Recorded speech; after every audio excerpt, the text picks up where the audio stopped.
My philosophical analysis is on Thomas Jefferson. So, just a little bit of background of Thomas Jefferson. He grew up in a very wealthy family. His father was very much involved in politics, and he became his role model throughout his life.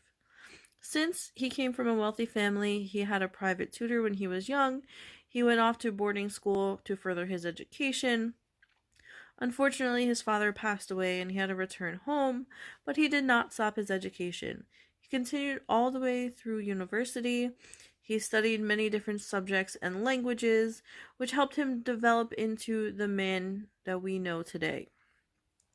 Through his learnings and education, Jefferson developed and evolved his philosophy on education and the true meaning behind his philosophy, which I will get into throughout this presentation. Thomas Jefferson's philosophy of education stemmed from his ideas and beliefs that he developed through politics. Jefferson didn't want the government to have full control. He didn't want a supreme government. So he wanted everybody to be educated so they would be able to govern themselves and make the correct choices. He also felt that to be a member of society, a full functioning member of society, you needed to be educated and understand what's happening around you. So based off of his philosophy and his ideas, he actually used politics to assist and kind of push through what he wanted in society. He first proposed a bill that would give free public education to all citizens of a young age. It was specifically for young boys and girls. Unfortunately, during that time period, there were slaves. Slaves were not involved in his bill, but women or young girls and boys were involved. After that free elementary school education, there were different levels that would be continued. At this point, only boys would continue their education. He felt that boys would eventually become men who would be involved in politics and continue on these thoughts and ideas. That bill was never passed. So Thomas Jefferson was very unhappy about that. He really wanted free education for everyone. So after he became president, he fulfilled his presidency, came back home, and he decided to develop his own university. He made the University of Virginia, and he set up that curriculum to follow what his philosophies wanted. Jefferson's religious views were vividly seen through the development of the University of Virginia. He kept religion completely out of the curriculum, as well as no involvement of religion at all throughout the university.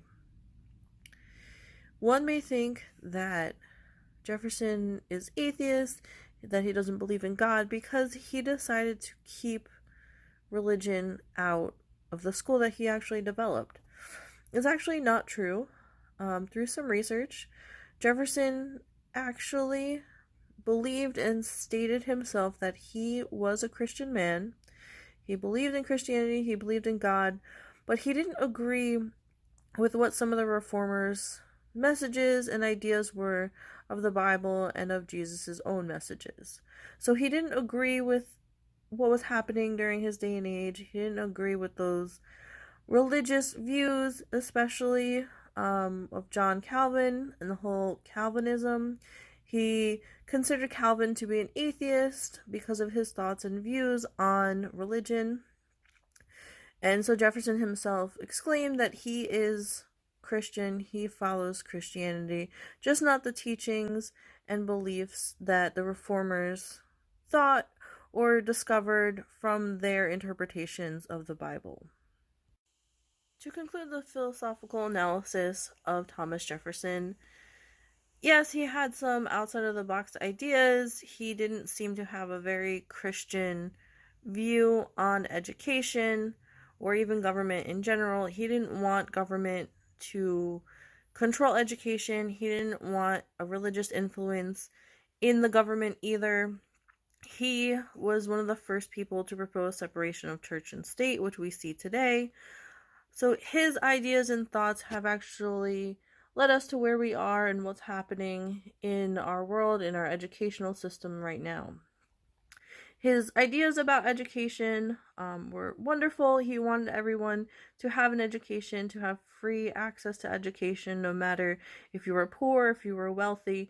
He just wanted everyone to have the ability to be educated and to be part of a society. Again, his ideas: to be a true citizen, to be a part of society, you have to be educated to make informed decisions about the government. So, to wrap everything up, Thomas Jefferson was a wonderful man. He had a great philosophy of education, again, providing free education for everyone. He wanted just to make sure everybody could participate in the government if they wanted to, being truly educated on the topic.